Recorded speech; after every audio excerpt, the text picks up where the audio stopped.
Hi guys, मेरा नाम नारायण है और इस वीडियो में एक बार मैं फिर से आप लोगों का स्वागत करता हूं। तो इस वीडियो में हम देखेंगे how DHCP allocates IP addresses. मतलब हमारे पास अगर एक डीएचसीपी सर्वर है तो वो आईपी एड्रेस क्लाइंट को कैसे असाइन करता है, कैसे एलोकेट करता है। सपोज ये हमारा डीएचसीपी सर्वर, इसी इमेज को देखते हैं, इसी में हमको सारा कॉन्सेप्ट समझना है, समझ में आ जाएगा। सपोज ये मेरा डीएचसीपी सर्वर है एक, ओके। ये यहाँ पे डीएचसीपी सर्वर भी लिया है, उसके बाद में एक डीएचसीपी क्लाइंट यहाँ पे है मेरा, डीएचसीपी क्लाइंट एक, और एक ये नॉन डीएचसीपी ये है, और एक ये डीएचसीपी वन। तो मेरे पास तीन कंप्यूटर है और एक डीएचसीपी सर्वर है। तो हम यहाँ पे देखेंगे कि अब ये डीएचसीपी सर्वर इनको आईपी एड्रेस कैसे एलोकेट करता है, कैसे असाइन करता है, तो वो समझने की कोशिश करेंगे। बहुत ही सिंपल कॉन्सेप्ट है, बहुत ही छोटा सा कॉन्सेप्ट है, हमें पता होना चाहिए, कन्फ्यूज़न नहीं होनी चाहिए, ठीक है। अब यहाँ पे देखते हैं हम।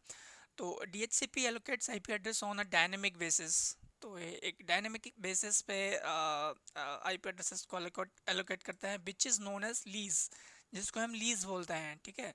लीज अगर हम देखें तो मेट्रो सिटीज़ में हम घर किराए पे लेते हैं, बहुत सारा पैसा दे देते हैं, कुछ 4 लाख 5 लाख, तो 2-3 साल के लिए वो हमारा घर हो जाता है, उसमें हम रह सकते हैं, हमको किराया नहीं देने पड़ता। तो एक पर्टिकुलर टाइम के लिए एक बॉन्ड होता है, एक बॉन्डिंग होती है, तो उसे लीज बोलते हैं। You can set the lease value to unlimited, इसको हम चेंज कर सकते हैं। बेसिकली ये 8 घंटे के लिए होती है, बट हम इसको चेंज भी कर सकते हैं। However the value typical is not more than few hours or days. The default lease time is 8 hours. तो जो डिफ़ॉल्ट लीज टाइम है वो क्या है, 8 घंटे का रहता है। 8 घंटे के लिए एक आईपी एड्रेस एक सिस्टम को डेडिकेटेड मिला रहेगा, उसके बाद में चेंज होता रहेगा, हो सकता है, पॉसिबिलिटी रहती है। दूसरी चीज़, DHCP uses IP broadcast to initiate communication। अगर अब सपोज DHCP का IP allocate करना है तो वो क्या करता है, ब्रॉडकास्ट इनिशिएट करता है। Therefore DHCP servers are limited to communication within their IP subnet। और जितना बड़ा हम सबनेट देंगे उतने ही उसके हिसाब से हमको होस्ट मिलेंगे, और उसी उतने ही होस्ट को ये आईपी एड्रेस असाइन करेगा, उससे ज़्यादा नहीं जाएगा ये। This means that in many network there is a DHCP server for each IP subnet। तो एक सबनेट के लिए हम एक DHCP सर्वर को लगा सकते हैं, या फिर एक DHCP के लिए एक सबनेट हम लगा सकते हैं।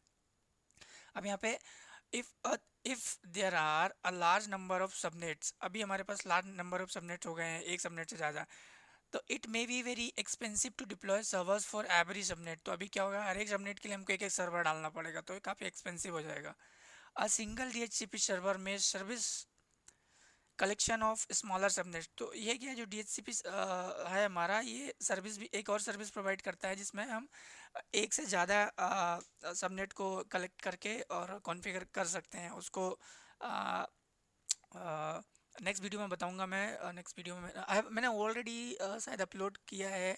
सुपरनेट करके एक कॉन्सेप्ट होता है, और हमारा एक और है, मेरे को ध्यान नहीं आ रहा है एक्चुअली,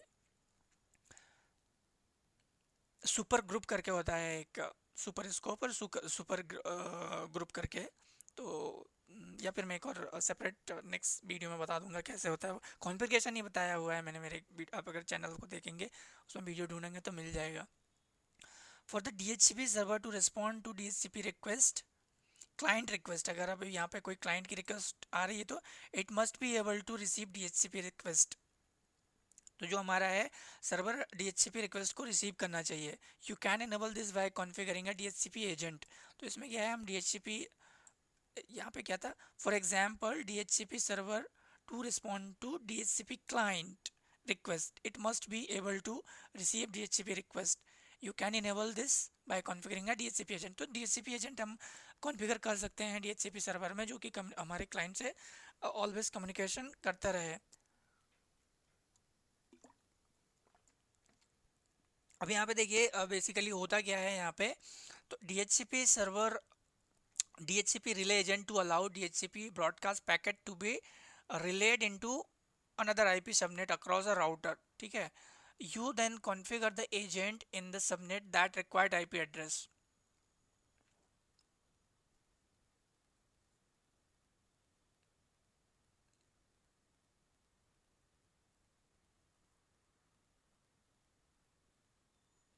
अभी यहाँ पे हमारे पास जो रिले एजेंट का काम क्या रहेगा, जो DHCP रिले एजेंट है यहाँ पे, ये अलाउ करता है DHCP ब्रॉडकास्ट पैकेट को कि to be relayed into another IP subnet. तो ये दूसरे आईपी सबनेट पे जाने के लिए भी ओवर राउटर और ऑन राउटर ये इसको क्या करते हैं, अलाउ करता है।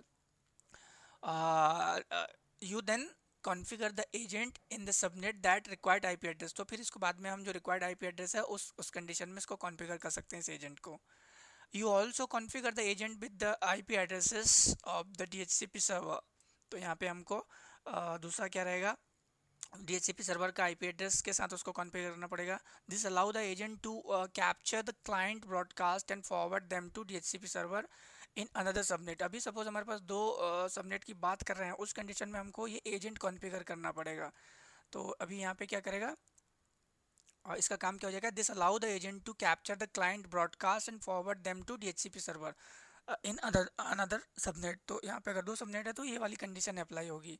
You can also relay DHCP packets into other subnet using a router that is compatible with RFC। अगर RFC ये हमारा क्या होता है, प्रोटोकॉल्स हैं ये जो बनाए हैं हमारे ISO ने, तो ये डिफ़ाइन करते हैं कुछ मैकेनिज़म्स, उनको फॉलो करने पड़ते हैं। तो ये बेसिक चीज़ थी इस वीडियो में कि हमारा आईपी एड्रेस कैसे एलोकेट करता है DHCP सर्वर। आई होप कि वीडियो आप लोगों के लिए इन्फॉर्मेटिव होगा। ज़्यादा वीडियो के लिए आप मेरा चैनल सब्सक्राइब कर सकते हैं, मेरा चैनल का URL यहाँ पे है। और प्लीज़ कमेंट कीजिए और सब्सक्राइब कीजिए मेरे चैनल को, इसको शेयर कीजिए ताकि ये ज़्यादा लोगों तक पहुँचे। आई होप कि वीडियो इन्फॉर्मेटिव होगा आप लोगों के लिए। And keep watching my channel, my videos, and thanks for watching for this video and wait for my next video.